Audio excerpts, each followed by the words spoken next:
Hello, boys and ghouls.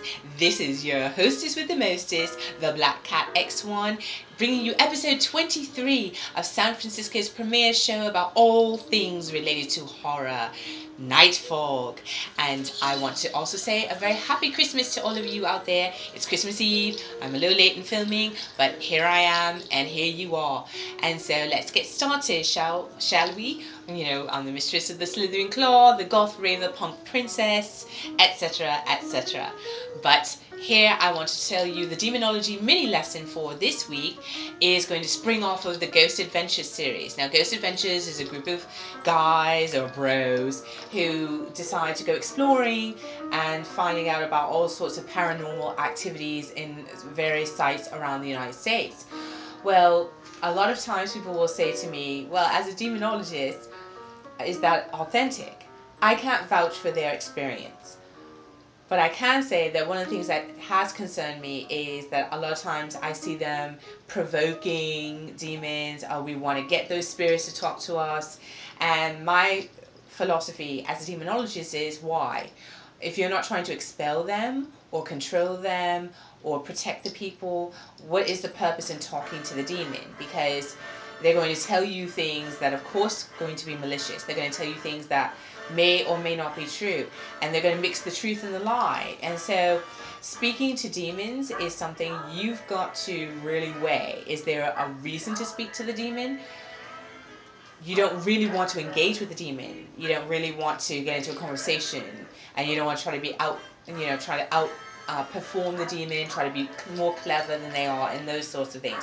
So that's something I worry about, though I did see on an extended, enhanced episode of Ghost Adventures that apparently before and after filming they do cleanse with Palo Santo, so hopefully they're taking adequate precautions.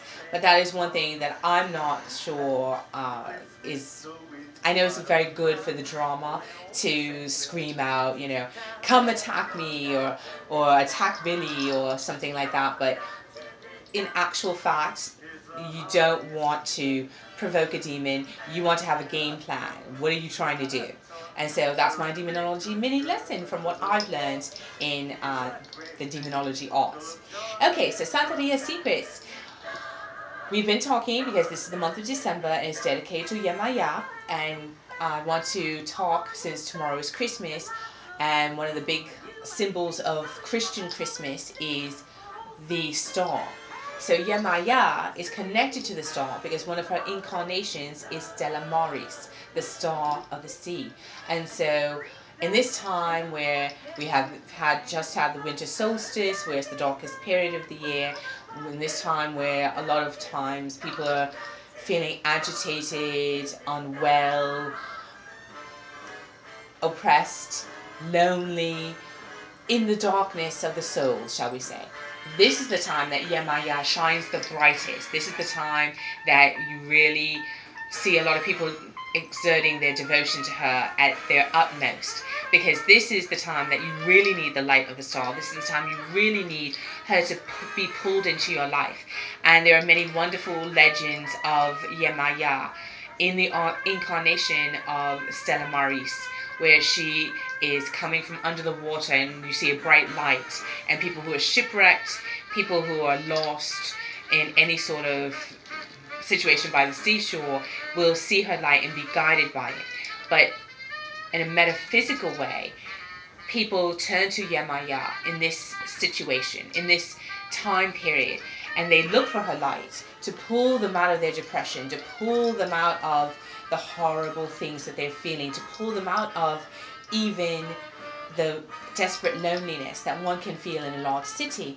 So if there's someone that you know, someone that is really in a desperate situation, make sure that you reach out to them, because that is the guiding light of Yemaya, that we are all supposed to form a connection and bring light to each other.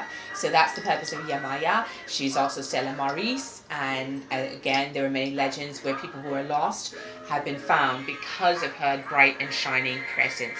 So Yemaya is appropriate for December and definitely appropriate to speak about in this Christmas season.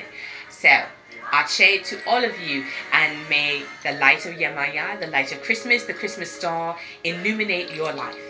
Alright, so I was going to do something different for Survival of the Fittest, but then I changed my mind because here in the States they're rerunning a lot of the Doctor Who episodes for Christmas time, and one of the episodes is entitled The Crimson Horror, and it stars Dame Diana Rigg. And Dame Diana Rigg is one of my favorite actresses because she started this 1960s kind of kick-ass television series called The Avengers, in which she was cool, calm, collected, and she knew judo and karate, and she would use a gun, and it was just so fabulous, and she dressed as she pleased. But the thing I always have enjoyed about her performances is there's a cool detachment, a real reserve, and there are certain looks that she gives that I said, she should have done more horror in her life.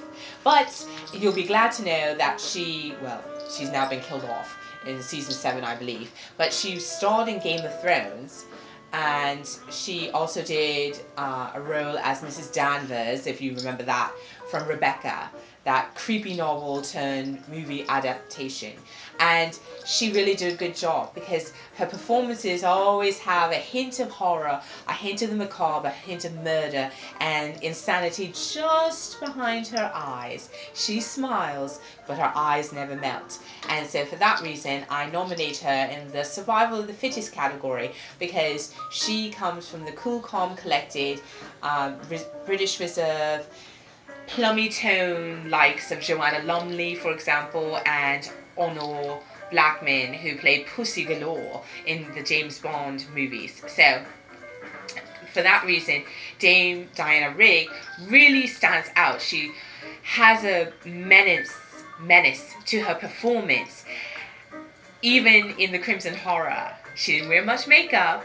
She showed her age, but the curl of her lip and the cold iciness of her eye really made that performance stand out. And in fact, I can hardly tell you anything about what the Doctor did, but I can tell you about every move that she made. She was riveting, and for that reason I nominate her for Survival of the Fittest. Now, in Battle It Out, I'm going to say that in the ensemble cast of characters from The Fifth Element, the 90s movie starring Bruce Willis, the character that really stood out to me, even though she had a very brief on-screen appearance, was Plava Laguna.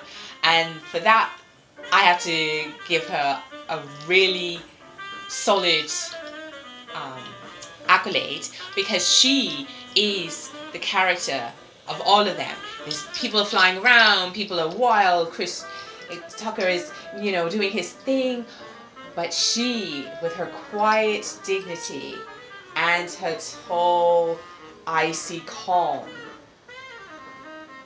shows the way, showed through, and for me, actually kind of upstaged a lot of the other characters in the movie. So for that reason, I choose, in Battle It Out, Plava Laguna.